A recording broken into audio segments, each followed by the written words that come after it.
It seems like forever. My husband's just been in war. He's been at war more than he's been home for the last 7 years. I have for a while felt very alone. You don't get to meet people that go through what you go through, and so when you get the chance to see all these other people that they're all here for the same reason, you're like, wow, because nobody wants to talk about it. We've discovered that there are plenty of resources for the veterans. Everyone wants to help the veterans, and rightly so.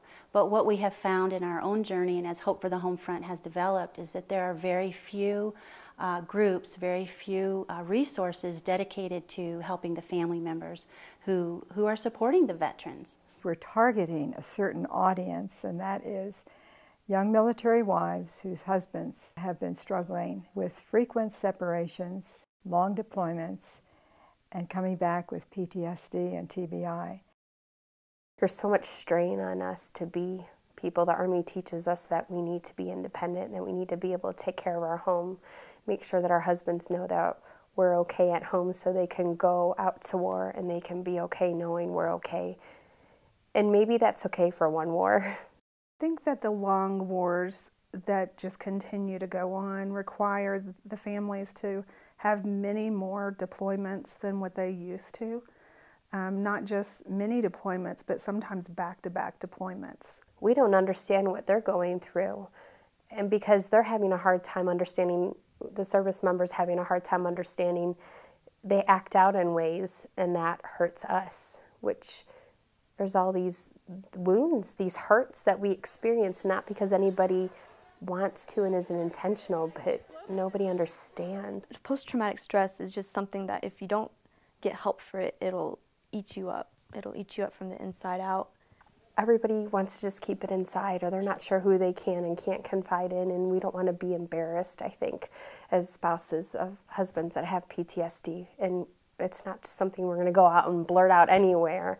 And they don't have that many things on post that we can just go and meet other women and connect how everybody's connecting this weekend. Our military families are in our communities. We see them in the store. They're among us everywhere. They're a part of us.